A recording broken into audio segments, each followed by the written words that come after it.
Daily Progress over the weekend. I think the Daily Progress has really been doing a good job of late. I mentioned that to the city editor on Twitter last night. They've just been doing a great job with coverage of topics that matter to the community, which is great fodder for talk shows like this. Judah Wickower, Jerry Miller, I Love CVille show on a Monday afternoon.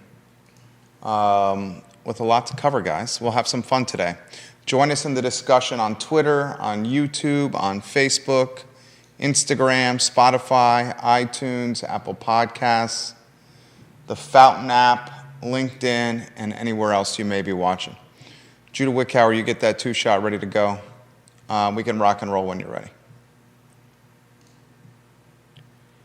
Quiet on the set.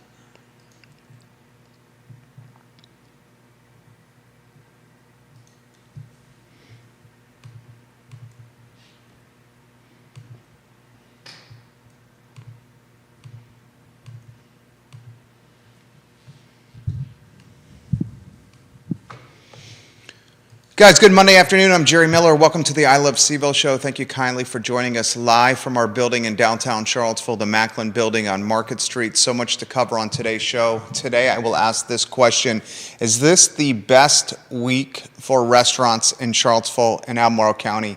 March Madness opening 4 days, Thursday, Friday, Saturday, Sunday. Those 4 days, the most exciting of the tournament. Hope is in the air. Fan bases are out supporting their teams, spending money in restaurants and bars, catering, enjoying college basketball. On top of that, you have St. Paddy's Day this weekend, St. Paddy's Day on Friday. Often St. Paddy's does not fall on a holiday a weekend. Friday certainly fits that bill. March Madness and St. Paddy's Day. Is this the best week possible for restaurants in the community? And speaking of March Madness, Virginia basketball is a 4 seed. They play Furman, as you know. Furman, the underdog. UVA, a 5.5-point favorite. Tip-off 12:40 Thursday on True TV. A couple of other items out of the notebook before we talk.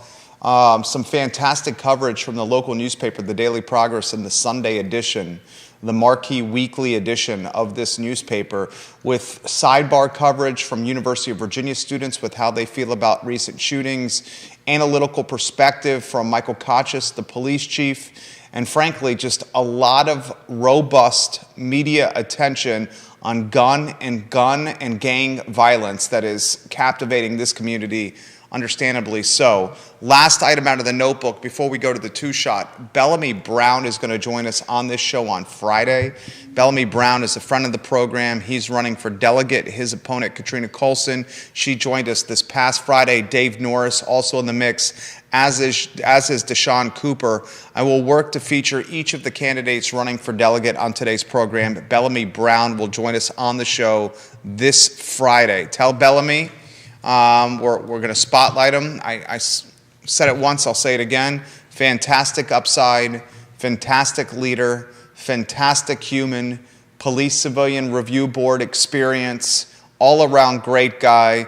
Did not win a spot on council in 2019 while running as an independent. Now he's running as a Democrat for delegate.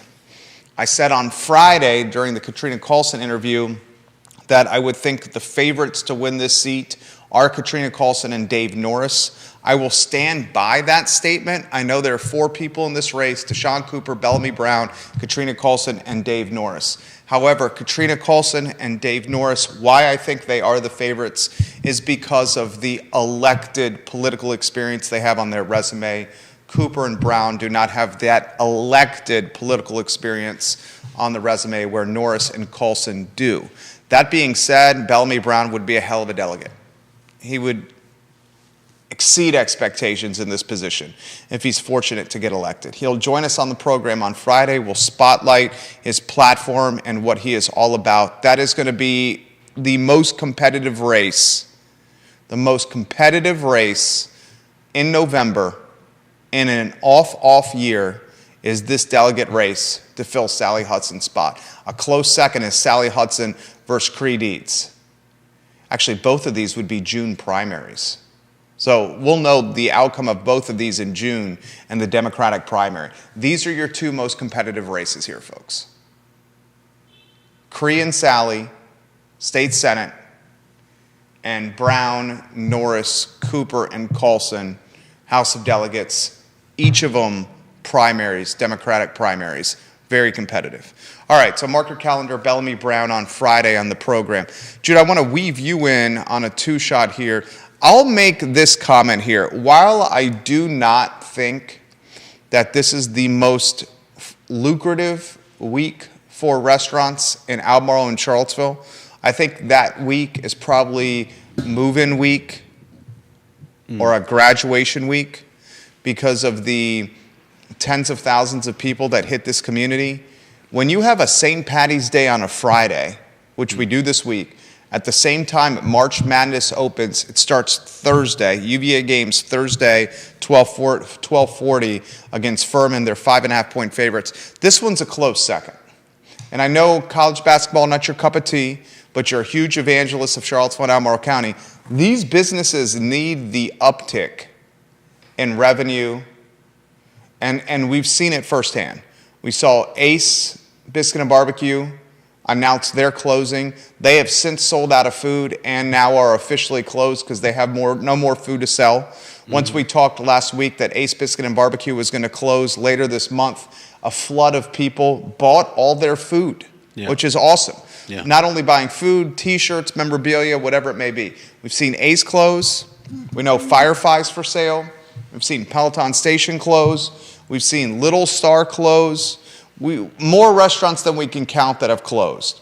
So anytime these guys get an uptick with the St. Paddy's Day on a Friday, UVA playing on Thursday in March Madness, and the 4-day opening weekend of the NCAA men's basketball tournament, both of us are happy. Both of us are very happy, and we know they need it. I want to cover the coverage from the Progress over the weekend. It was robust coverage. I was tweeting with, I want to make sure I get his name right. His name is Warrior AG. Welcome to the program. Thank you kindly for joining us.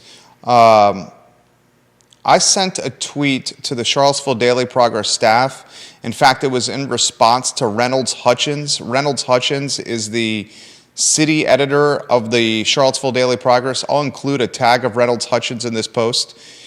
This team is doing an incredible job. In the Sunday edition, the Progress examined the recent rise in gun violence in Charlottesville and the surrounding area. They spoke with officials and experts trying to understand why this sudden and sharp rise in shootings has occurred. This is straight from Reynolds Hutchins' Twitter account. The Daily Progress staff interviewed Charlottesville's police chief about the proposed gun buyback program that's been floated. Many experts threw shade on the gun buyback program, which we've talked about on this show. They spoke with, this is the one that really resonated with me. They spoke with UVA students whose lives were shocked or rocked, as Reynolds Hutchins posted on Twitter, with the November school shooting, the 3 UVA football players that were murdered. UVA students, according to this report from the Progress, says shootings are now an ever-present thing in their mind. So there's almost a sense of, it's not apathy, but expectation, lack of surprise for shootings. Like, what's the word? Like, what's the word? You're a wordsmith, you know. It's not apathy. It's just like, oh, it's just another shooting. They're acclimating to a new reality. Yeah, well said. Acclimation to a reality of gun violence. Yeah. Becoming accustomed to it. Right. I mean, that's essentially what's being talked about here. So the newspaper's done a hell of a job. Reynolds Hutchins, I'll tag you in this thread here in a matter of moments so you know we're giving you some props. Where do you want to begin on this topic? Show is yours. Anywhere you want to go, J-Dubs. I'll respond to you. Well, I think it's, I wonder when the university is going to be more heavily affected by this,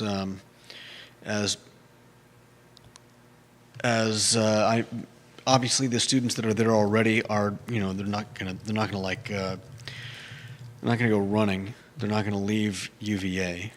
But another thing the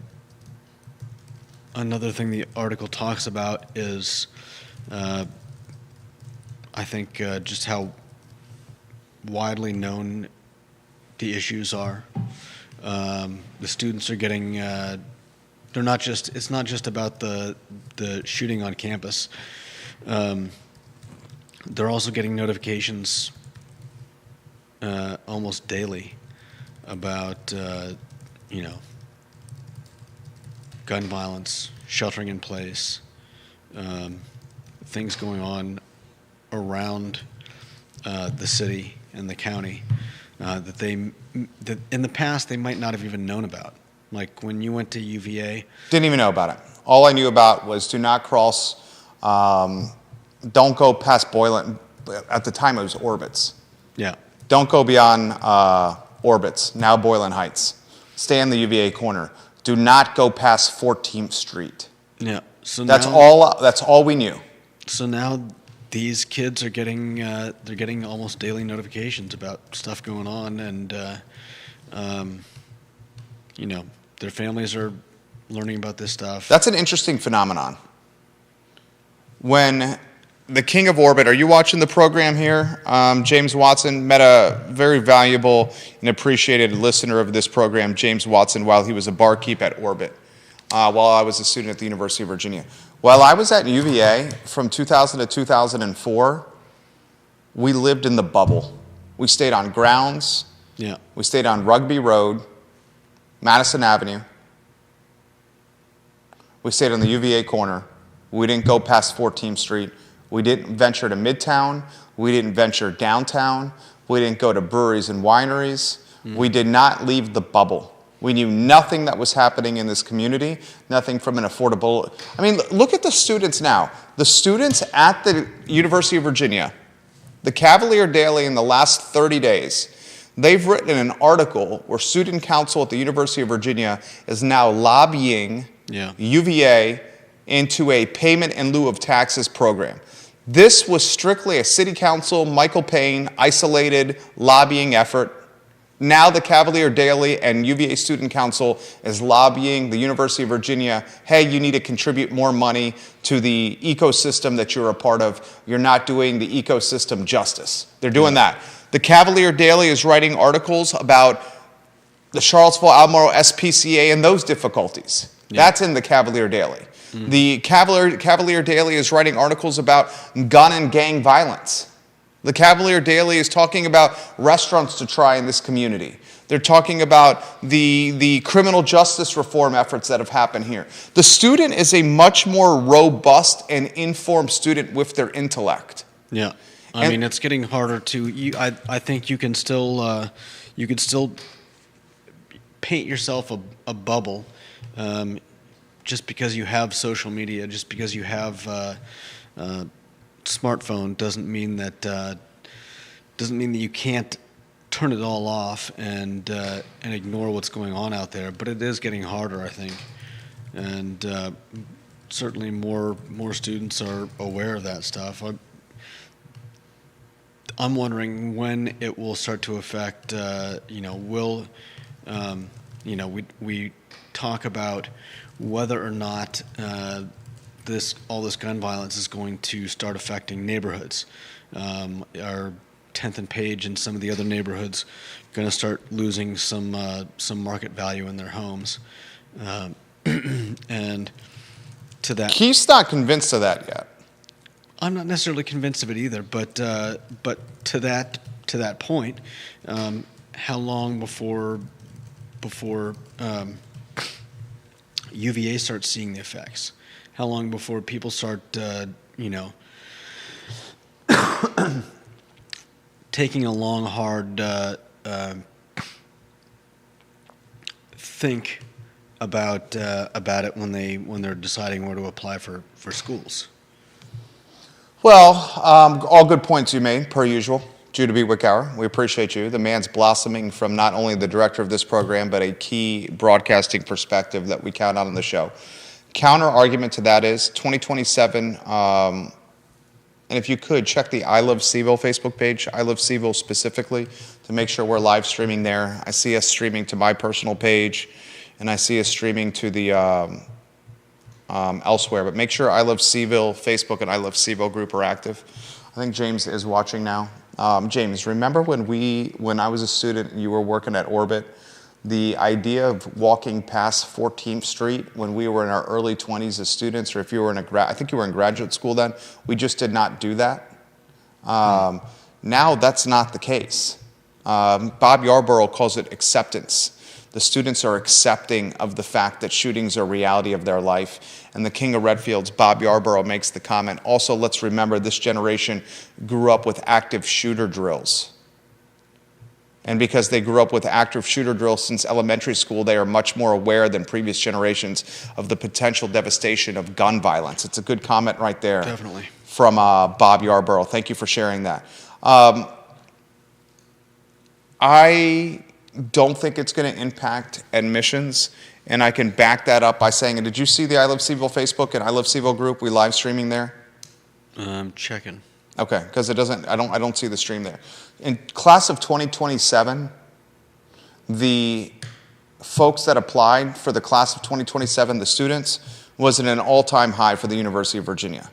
So as of right now, the crime reported by media is not impacting students enrolling in school here at Charlottesville and UVA, as of right now. But it's a fair question, when and if. Another question that we follow closely on the program is, when do the University of Virginia parents get involved, wondering about the safety and security of their kids? Because when that group of people do, then you have a different level of momentum and attention. We're talking about the Daily Progress coverage from over the weekend in their Sunday edition and the fantastic work that these reporters are doing on a shoestring budget. And I sincerely mean fantastic reporting by this team of hungry and talented reporters. The gun buyback program, as we covered on the show last week, folks are wondering on the legitimacy of it. Regardless, everyone's agreeing that it's offering the community an opportunity to connect with police officers in a human connection kind of way that may not exist currently, and that has value. Do we think true guns will get off the streets from actual criminals using them? No. Judah's mentioned that point.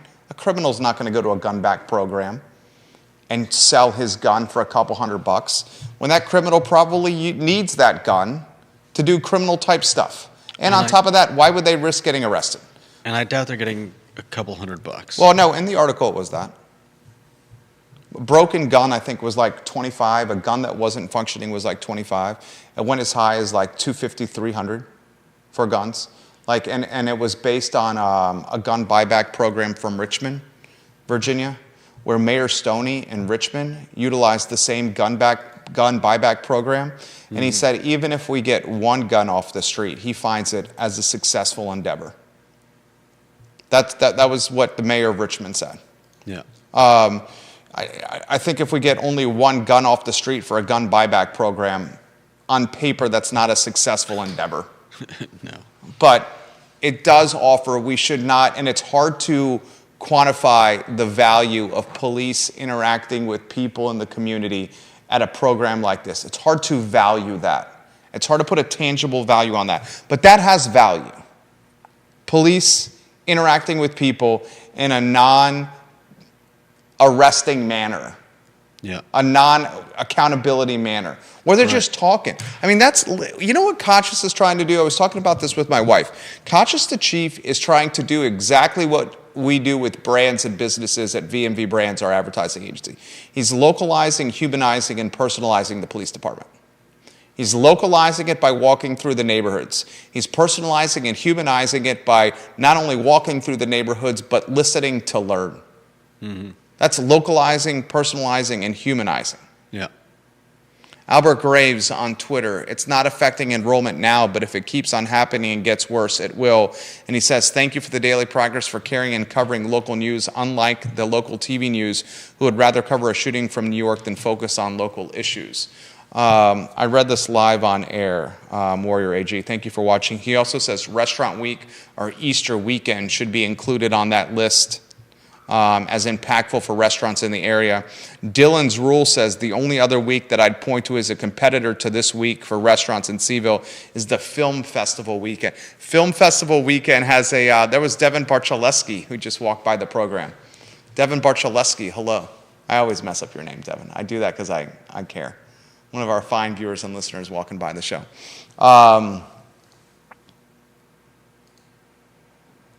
Face-to-face with folks in the community is going to have, I hope they have the gun buyback program. I hope they do it. Okay. I hope it becomes a reality. I hope they get some face time. Michael Rogers and Kochis have both said they're going to do it. It looks like they're going to. That has value. Is it going to get a lot of steel off the street? No. You highlighted that point. Yeah, just logically doesn't make sense. Because criminals aren't going to go to the police and say, here's my gun, I used it for criminal activity. That's what you're saying. I mean, do they have any reason, unless they really, really badly need money, what reason do they have for selling their guns? Outside of money, probably nothing. Because for a criminal, a gun has use, has value. Yeah, it's like asking everybody in Charlottesville to sell their cars and not buy another one. You think it's like that? Yeah. It's like, I was going to attribute it more to like a phone. A gun for a criminal in the gang and drug trade is like an iPhone for Judah Wickower, Bob Yarborough, Shane Serbati. Shane Serbati's watching the program, and she says, I love, love, love Judah's hairstyle. I'm tagging you on this. I will make sure Judah Wickower sees this by tagging him. I'm just tagging you. I love, love, love the hairstyle, she says. A lot of props on this hairstyle. The only tough part is I think you might have to go back to California for a haircut because you got it in California, did you not? No, I got it at... Oh, you got it here, locally? Yeah. Oh, you did? Hair cuttery. You got it before you left? Ballsy. Hair cuttery is ballsy to go to. You never know who you're going to get. That's kind of like a crapshoot. Or do you have a go-to person? I don't know that I've ever gotten the same person at hair cuttery. But I'm just, she asked what I wanted, and I was like, I'm cutting all this off. Buzz the back and sides, leave the top, like what? I said, I don't know, 2 inches, something like that. And I was like, just make me look good. I'm not very picky. You're not very picky. Just make me look good? Yeah. Well, go ahead. It's kind of hard to mess up short hair. It's a ballsy statement. As long as you're not asking for a bowl cut. It's a ballsy statement. It's kind of hard to mess up short hair. You had a drastic change there. Yeah. Which, I respect. Bob Yarborough says, Judah and Jerry, good point. The gun buyback is an active step, a concrete and tangible effort. Kevin Yancey says, most will sell a broken gun and use the cash to get another one that does work. The broken gun's only yielding about $25 if they use the same value monetary system that Richmond did. $25 ain't going to buy a gun, but it could be utilized to contribute to the purchase of a new gun. Kevin Yancey, I'll give you that. I guess I'm just not as conspiracy theory or hoping to give the benefit of the doubt here. And maybe the egg will be on my face by giving the benefit of the doubt to folks. I don't know. It's a mess. It's a mess. Keith set us up on a search for Fifeville on the MLS. Yeah. And did you see that? The house 719 Knoll Street. Yeah. Just went under contract in Fifeville. Knoll Street is in Fifeville where a lot of this violence, like right in the heart of where this violence is happening. And there's a home in Fifeville, 719 Knoll Street, that has gone under contract. The list price is $575,000, and it went under contract in 9 days. It has 2 bedrooms, 2 bathrooms, and it is on a piece of land that is 0.13 acres. So we're talking about a house that's not that big. We're talking about the house right in the center of the brouhaha of the violence. A house with a 5 in front of it that's 2 bedrooms and 2 baths on a postage stamp of a lot, right? 1,600 square feet, not even, under contract in 9 days. Yeah, I think we're still in a point in time where the gun violence is not, the people that watch this show know about it, and people around Charlottesville have some inkling about it and are questioning what's going on. But I think you've got people coming into the city, and you've got people that just, you've got people that are already in the city and probably don't really care. One neighborhood is, somebody moving to Knoll Street. I don't think they're going to be, they're not selling a place on Rugby and buying a place on Knoll Street. Yeah. They may be moving up, and so they're less inclined to care about what's going on. And I think we're also playing catch up in terms of with a lot of this stuff that we're talking about. We're playing catch up in terms of what people know, how much it's becoming endemic.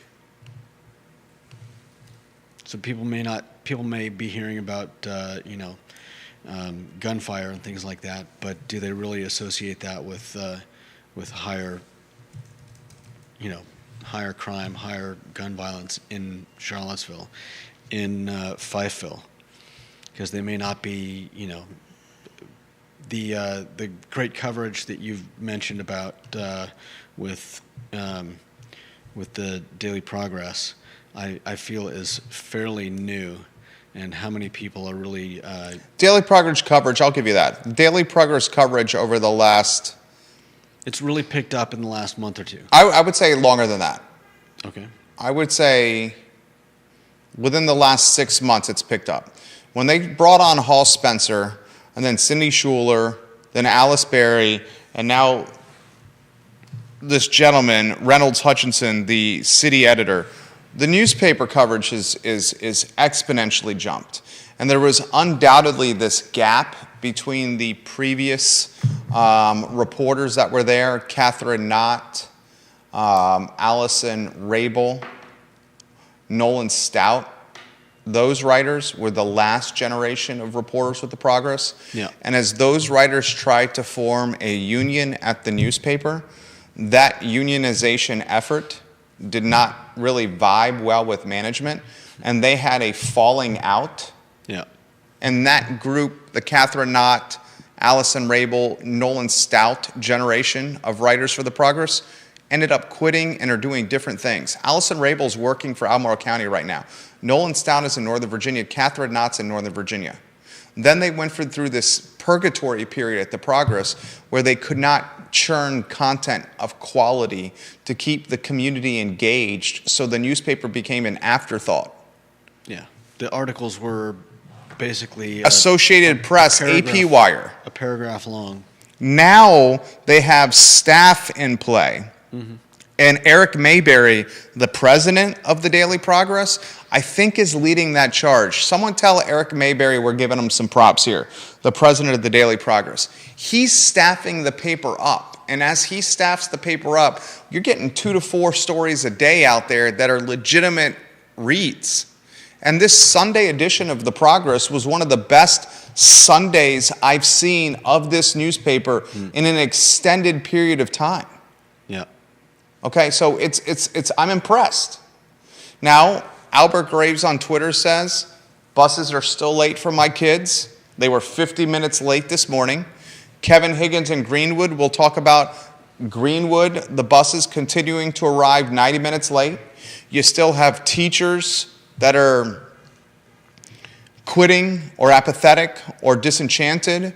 You have collective bargaining an issue. We talked collective bargaining with Katrina Colston on Friday. You were impressed with Ms. Colston. You thought she did a hell of a job with the interview. So did I. I thought she did a hell of a job. Reminder, Bellamy Brown, one of her opponents on the show this Friday. The same storylines and themes are still prevalent and exist. We haven't solved busing. Right. We haven't solved transportation. We haven't solved teacher shortages and teacher apathy and teacher disenchantment. We haven't solved a third of the police department empty in Charlottesville City. We haven't found a new city manager. We don't have a permanent city attorney, right? We still have the same problems persisting. Yeah. And they don't seem to be getting any better. You know Albemarle County's police department, you know what their vacancy rate is? Was it like 8%? It was in the progress. I think it was, you read that too? I think so, yeah. I think it was a little less than that. Might have been 3%. I think I remember 3 or 6. When I saw the statistic, I was astonished. You're going to find the stat for us? Hopefully. See if you can find it. When you saw that statistic, were you not astonished by it? Astonished by How low it small was. Because you knew Charlottesville City was a third. I don't know that I was astonished. I was astonished by it. Give us see if you can find us the stat. I want to say it's about 6% for the Albemarle County Police Department with its vacancy. One of the things that I was a bit disappointed about, maybe disappointed is not the right word, Alice Berry in her article tried to get the Albemarle County Police Chief to speak on the record, and he did not want to speak on the record. That was Chief Sean Reeves. He said the root cause of the violence locally is gang violence in a press conference recently. And then Alice Berry tried to follow up with Albemarle County Police Chief Sean Reeves to get more insight, and he did not offer commentary. In fact, multiple requests from Reeves went unanswered, according to Alice Berry's reporting. I'd like to see the communication from Albemarle County's police chief like the Charlottesville police chief is doing. 6%, I was right. Yeah. The vacancy rate in Albemarle County's police department is 6. Charlottesville City's a third. So we're talking a delta of like 24% plus. Charlottesville City versus Albemarle County Police Department. Yeah.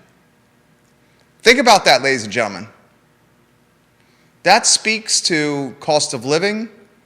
It speaks to how officers are treated. It speaks to the level of stress. It speaks to not being able to live in the community you police. More of the county officers are living in Albemarle than the Charlottesville officers are living in the city. But when an invisible line that no one really knows, the city-county line, when one department is staffed at a 70% clip and another department is staffed at a 94% clip, you better do a hard look to see what's the difference. Because all I can tell the difference for me is stress, quality of life. The financial compensation is marginal. Albemarle's are paid more, but marginally more. They can afford to live in Albemarle County, more housing stock. Yeah. 94 versus 70% staffing levels? All right, to close this topic, what do you want to see? What do I want to see? You mean in terms of the... Anything you want to cover on this?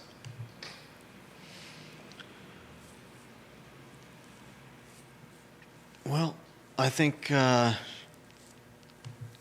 Dr. Wes Bellamy, I just saw your DM, Dr. Bill McChesney. Bill McChesney, the mayor of McIntyre, sent me a screenshot from Wes Bellamy. And Wes Bellamy, the one-time city councilor, Dr. Bellamy, who's a professor, college professor, said this on Twitter: "My city, like a lot of cities, has been ravaged by gun violence as of late. A few of us have been spending a lot of time talking to the youngins and guys my age about what's going on to try to calm things down. A reoccurring theme, a lack of self-confidence and self-worth." I respect that. Yeah, I mean, between and I've said this, between the pandemic and inflation and an truly insane job market, I think it's and everything else, rising rent and home prices. I mean, we were just talking about rent at the Villas at Southern Ridge. It's okay if we talk about that. I mean, I wasn't even going to bring it up, but You can bring it up if you want. It really puts I mean, it's 2x'd. Yeah, 2x in how many years? Less than 10. Less than 10. So, I mean, I mean, what we're talking about is I got a rental at the Villas of Southern Ridge. First spot I ever owned was a apartment complex that was converted to condos down 5th Street, extended off Old Lynchburg Road. Interestingly, it's located where some of this has happened. Yeah. And when I moved out of that place, which was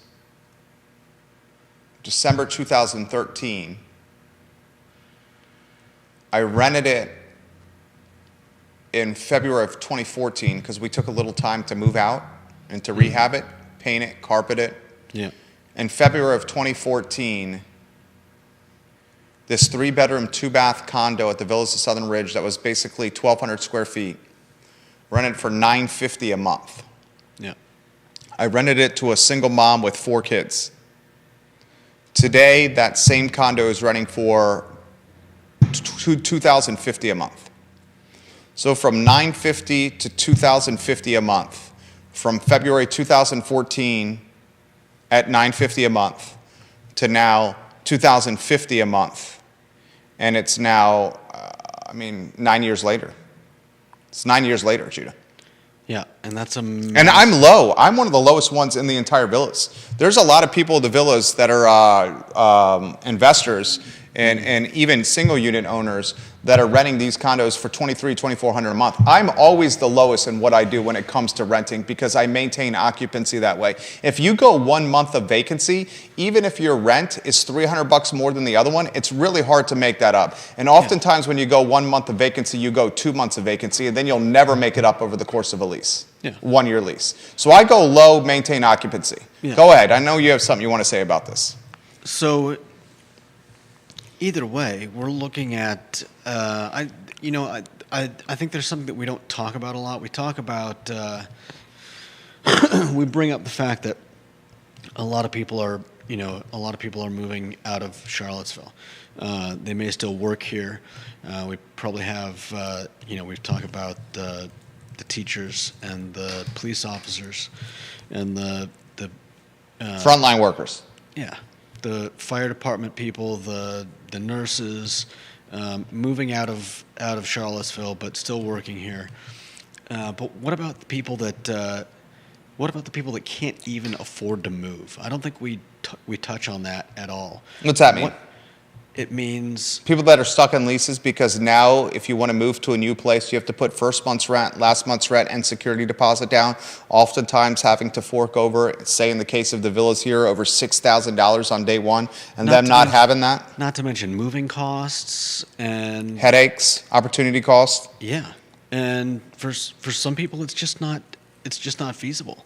Yeah, I think the biggest thing, like you mentioned, is probably like, what do you do about first? Like, if you can't make rent in Charlottesville, you're not saving up for first and last. And security. Like, where does that money come from? And so you want to know why people start getting into, gangs and whatever, drugs. It's systematic, you're saying. They need money. Systematic. Yeah. On top of that, inflation. On top of that, no jobs. Yeah, exactly. Where do you turn? I mean, does it get better then? It's not getting cheaper. It's not getting cheaper. I don't know how it gets better. People aren't going to drive 45 minutes to take a $15 an hour job. And probably can't either. No. I don't know how you could afford to. Yeah. I mean, that pretty much, even if you were, even... If you're driving from Waynesboro to the Charlottesville city on a $15 an hour job... I don't care how much you're saving on rent and whatever else. You're losing it in gas and wear and tear, and most importantly, your time. Yeah, driving over a mountain. So all that to say that we've got articles saying we don't know where the gun violence is coming from, but. How about this from Melissa Denham? Is it Denham? Melissa Denham? Is that how I say it, Melissa? This is the first time I think she's ever commented on the show. Melissa, thank you for commenting on the show. It's probably Denham. Denham? Yeah. Denham? Melissa Denham? We appreciate your comment, Melissa. I love anytime a first-time commenter comments on the show and joins us in the discussion. I'm going to read this comment to you. Are you ready? Charlottesville seems to be heading back to how it was in the early 1990s. People were scared to have families on the downtown mall area because of unrest. You buy that? Yeah. You buy that? See, I thought you would not buy that. We appreciate her comment regardless, right? I mean, you're the one that brings up repeatedly the fact that that Lauren won't come She to will the not. downtown mall. Yeah. She won't bring her friends to the downtown mall. I'm sure there are other people that feel the same way. I know there are a lot of she people. asked me on Saturday, and it was kind of tongue-in-cheek. We were considering going to Dairy Market on Saturday with the family, and my in-laws are staying for the month of March with us. I love my in-laws. She's like, is it safe for us to go there? It's like, come on. It's safe for us to go to Dairy Market. But what I've learned in my time of being married, she's made me a better person, is if someone has that perspective, just because I do not have that perspective, I cannot marginalize the fact that she's feeling that way. Yeah. Like, And her there are- feelings are actually meritable because she genuinely feels this way. And there are other people that feel that way as well. Other people that feel that way as well. 100%. Like, our feelings and our outlook are not, I struggle with this, and you've also helped me with this. This is not how everyone feels. Everyone's entitled to their own feelings. Mm-hmm. And it's meritable. Yeah. I was reading a Twitter thread about the downtown mall, and one thing that folks are struggling with is at one time, say 10 years ago, 15 years ago, 20 years ago, parents would drop their kids downtown. This was really before cell phones took off. They'd drop their kids off downtown, say on a Friday, and then say, we'll pick you up at 11 o'clock at night here. Yeah. I mean, I used to ride my bike around Los Angeles. Don't be late. Now it's probably close to unheard of. One of my buddies said that grew up in the area. He's relatively our age. He said after school they would go to the downtown mall, and downtown was the epicenter of socialization for teenagers. And then they would go downtown after school. They'd have their backpacks, and they'd be able to go to the Mud House on the downtown mall. And the Mud House back then was way more kid-friendly. We're talking like 90s, early 2000s, where they would come in, they'd be able to buy like a smoothie or something that was extremely affordable. And then they'd take their backpacks from school and they'd hide them behind the couches at the Mud House so they wouldn't have to carry all their stuff. It was their proverbial or metaphorical locker room, if you may. Yeah. And then after dropping their stuff off behind the couches at the Mud House, they'd go and hang out and walk around the mall. And then they'd come back with pickup time and get their stuff and leave. And that was how it was done. Years and years and years. A generation spent time downtown like that. Neil Williamson says, should locality economic development offices be focused on lower rung career ladder jobs? That's an interesting question from the president of the Free Enterprise Forum. Should locality economic development offices be focused on lower rung career ladder jobs? I think in some ways the Economic Development Office is prioritizing jobs like this, Neil, by offering $500,000 in taxpayer money to fund, say, a restaurant incubator called the Beacon Project from New Hill Development Corporation. So the Economic Development Office, by funding this restaurant incubator, is in some ways prioritizing lower rung career ladder jobs. And by lower rung career ladder jobs, I think he's characterizing them as, what would you call the lower rung career ladder jobs? Living wage jobs. Maybe entryway office jobs? UVA's called living wage in this community $15 an hour, which someone explained to me how you're going to live on $15 an hour in this area. But that's the UVA's living wage, $15 an hour. UVA is.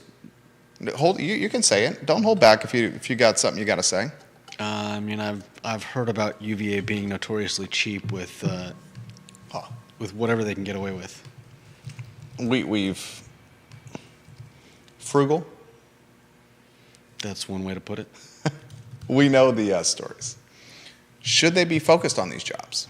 Or should economic development be focused on company attraction and private sector creates these jobs?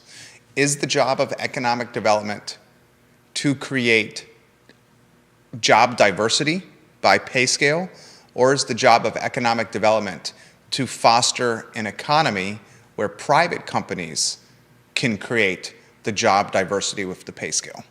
I'd prefer the economic development offices in Charlottesville and Albemarle County to focus their limited resources, their time, on attracting new business to the area. And as they attract new business to the area, those businesses then create the job diversity from a pay standpoint. I don't think it should be the Economic Development Office's responsibility to say we need to figure out a way to create 5,000 new $15 an hour jobs somehow. Right. Instead, what they can do is we need to figure out a way to bring 15 companies, 20 companies that can then figure out on their own how to create these $5,000, $15 an hour jobs. That's just my 2 cents. You agree, disagree? Any thoughts on that? Yeah, that makes sense. I mean,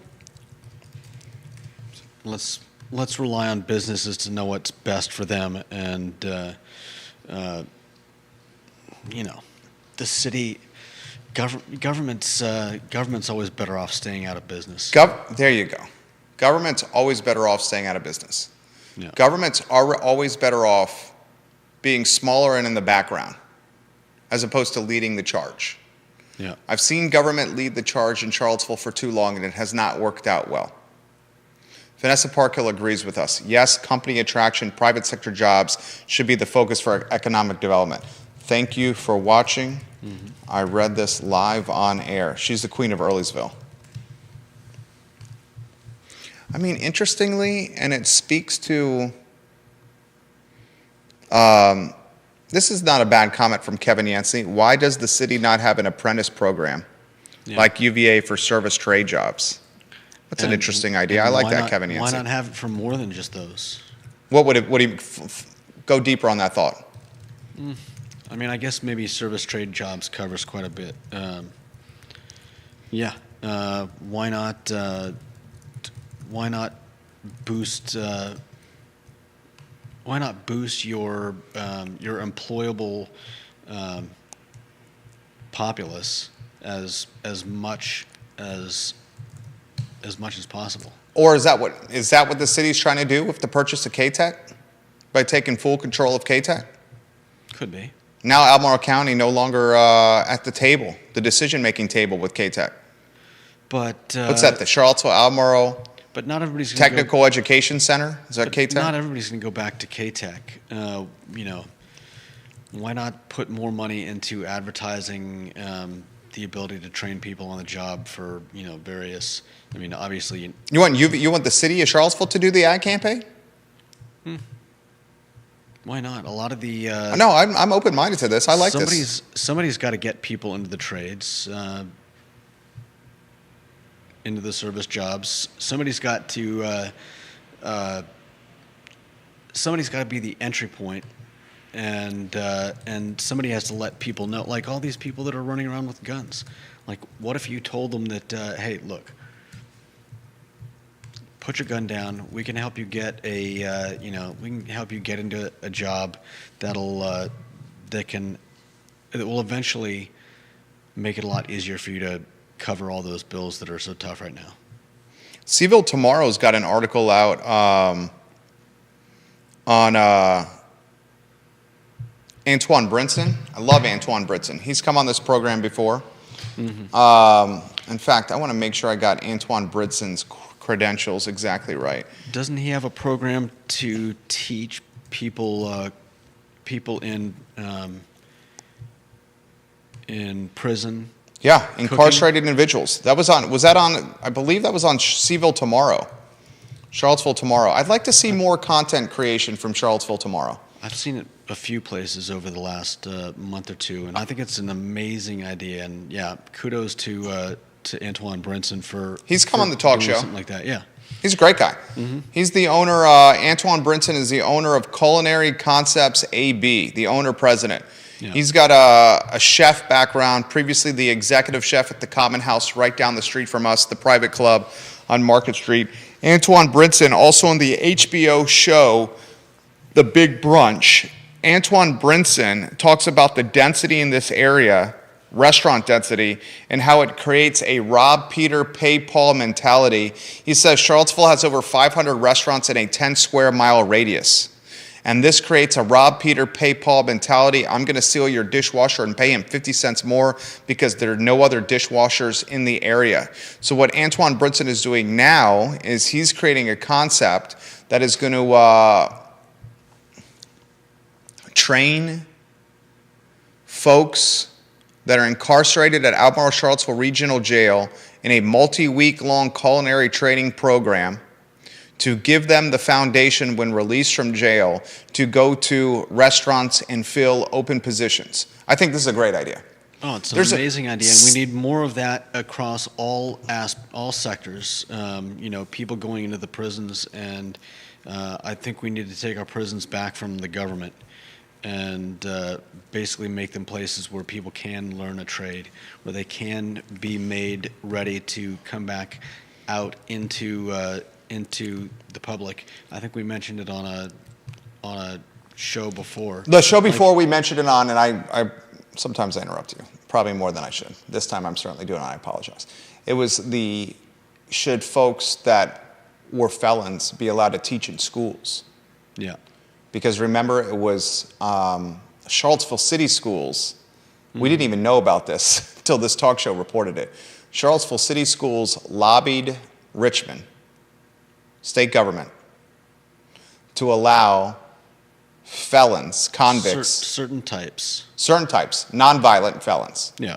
Nonviolent felons, convicts, to have the opportunity or the ability or the freedom after they've been released from the slammer to teach children. Richmond said, no way, Jose.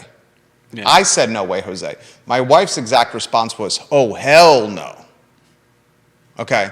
And I would imagine a lot of mamas feel that way as well.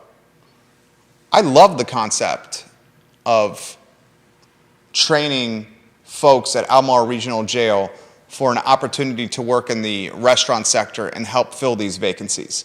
That's different than teaching kids. It's completely different than teaching children. And frankly speaking, how many of you guys have worked in restaurants? Have you worked in restaurants? I worked in restaurants through high school, paid my way through college, and some after college to work in restaurants. If you've ever worked in restaurants, you know there's a lot of folks with checkered past, especially in the back of the house. They have checkered history when it comes with interaction with the law. I've worked in, 7, 8 restaurants in my time. Know a lot of folks that have run-ins with the police and the back of the house in restaurants. And some of the best workers I worked alongside in restaurants, in the 7 restaurants that I worked in, had checkered past because they had the proverbial chip on their shoulder. I have something to prove to everyone around me that I can be reformed. I can learn from my mistakes and be a different person. Is that what the chip was? Is that what? Is that what the chip on their shoulder was? Well, what do you think the chip on the shoulder was? Maybe it was, I can't get a job anywhere else, so I'm stuck washing dishes at... Ruby Tuesdays in Barracks Road, where I used to work. Yeah. The dishwasher during my time at Ruby Tuesdays in Barracks Road was a convicted felon who was still entrepreneurial outside after his felony conviction. Not to the point of a felony level, but... He probably had to be. He probably had to be. He probably had to be. Therein lies, in fact, I know for a fact he had to be. Therein lies the problem. Therein lies the rub. You take somebody that maybe hasn't done anything all that wrong. They've served their time. Whether or not they were given consideration to how they were going to make ends meet once they left prison, now they're out. And if you're going to remove the means of taking care of yourself by not allowing them to get jobs that pay for the things that they need, then they end up right back where they started. Well, look at what Paul McCarter just put in the feed. He's the king of the South Side, Paul McCarter. He says, not allowing people who have served their time to get good jobs keeps the cycle going. 110%. Yeah. 110%. But there's a difference between allowing a convicted felon, even if that convicted felon is a nonviolent offender, to teach children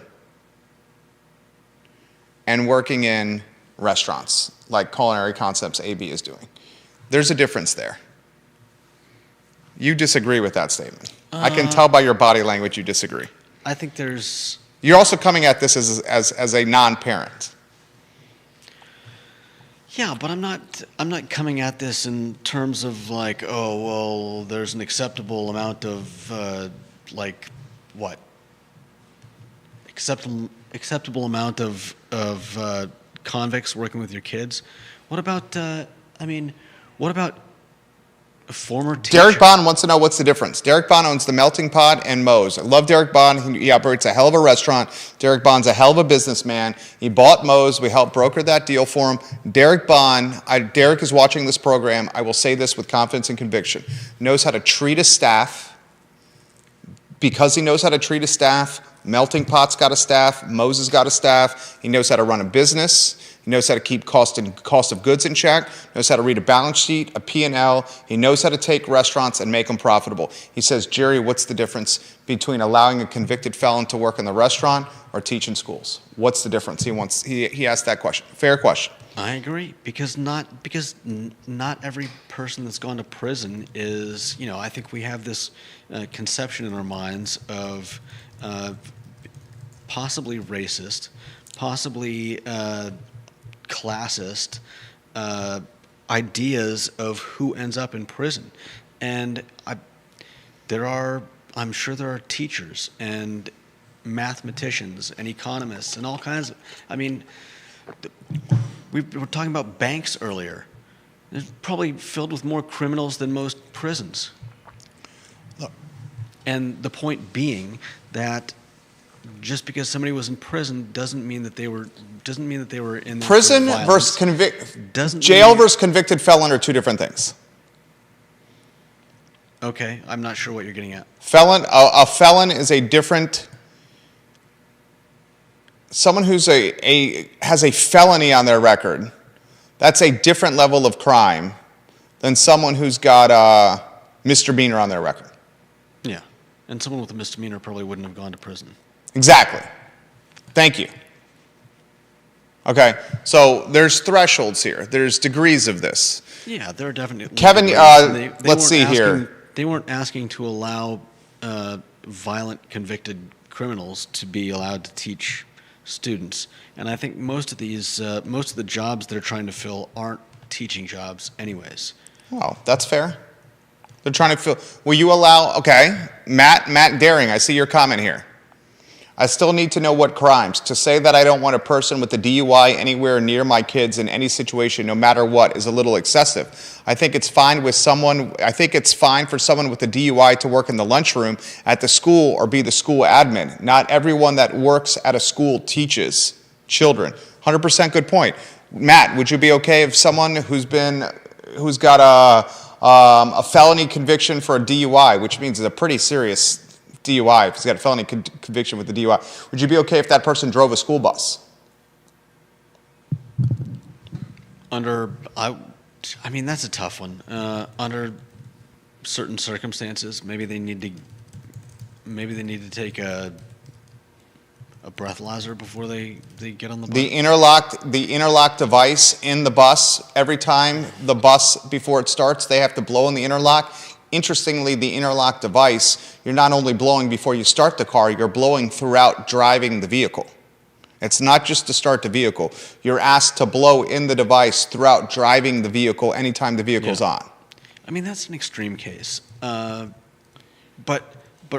seriously, speaking honestly, what's to stop any of the bus drivers that are currently driving buses from being drunks? We see it all the time. We see folks getting popped all the time. That just haven't been caught yet. Yeah, we see folks getting popped all the time. That isn't to say that we go out and try to find bus drivers in AAA meetings.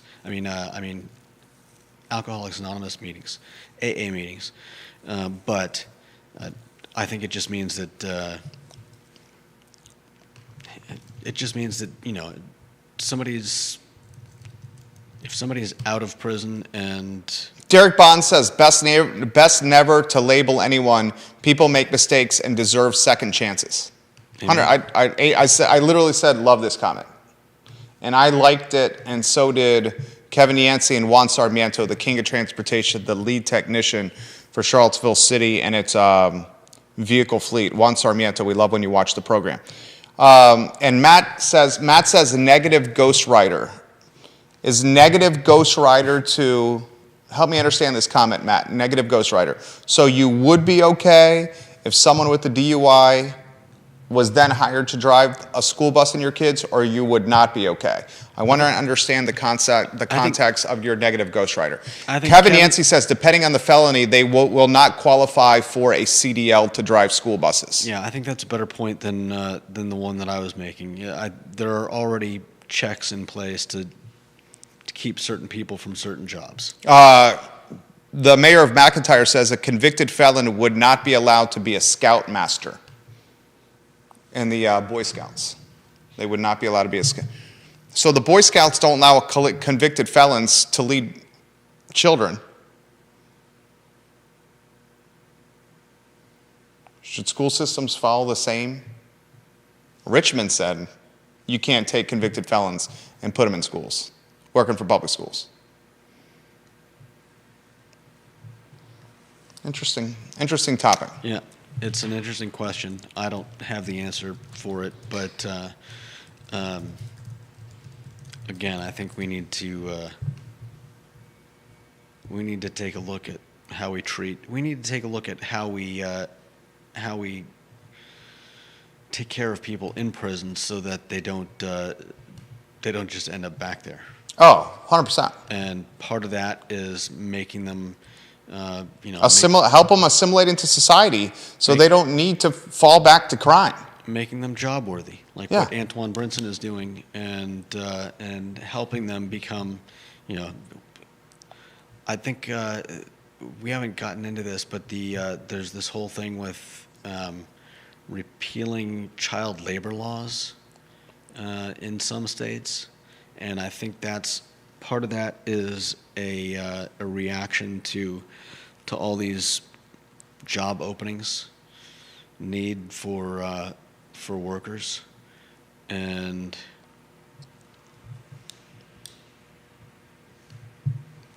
we've got people that we could be focusing on, rather than just keeping them in prison.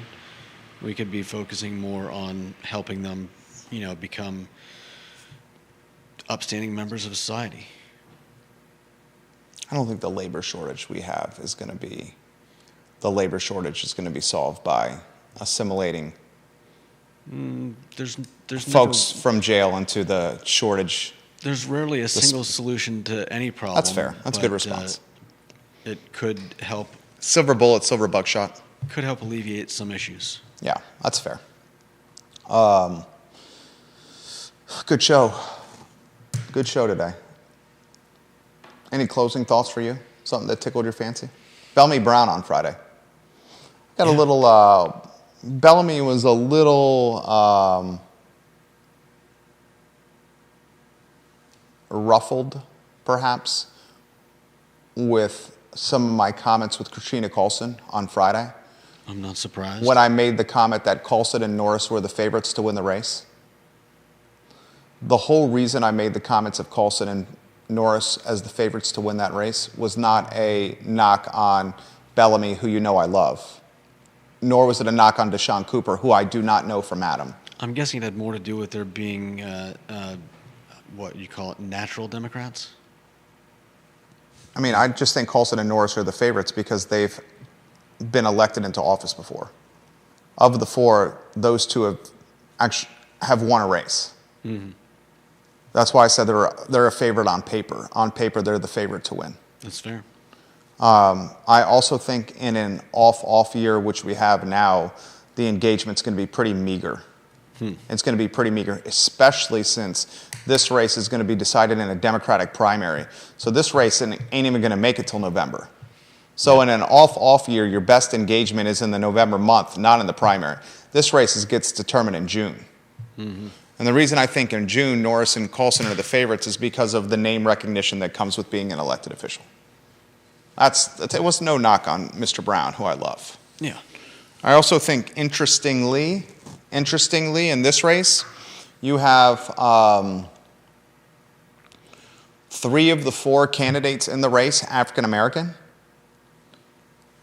They are going to split the African American vote. 3 of the 4 in the race. And as that vote is potentially split, that could be tailwinds for Norris. We'll see. That one undoubtedly the most competitive of the races we're going to have, with a close second being the Creedy-Sally Hudson race that will also be determined in a Democratic primary as well. All right, that's the talk show. We do the best we can with what we got every day. That's how we go about life. Do the best you can with what you got. And I think we did that today. Judah Wickower, Judah B. Wickower, J-Dubs, the man of a haircut, who's getting props till this day for his haircut. Can you shuffle your locks, do a little haircut move for the viewers and listeners watching the show? Oh, wow. That was nice. That was suave. I like that. That was good. I mean, it's just... You got the bangs to do it. Can you do that again? Nicely done. Good job. That's nice. Excellent work today. See you guys, tomorrow at 12:30 for the I Love CVille show, Judah? Most likely. You guys have a good afternoon. Take care. I like when you do the little hair sweep over there.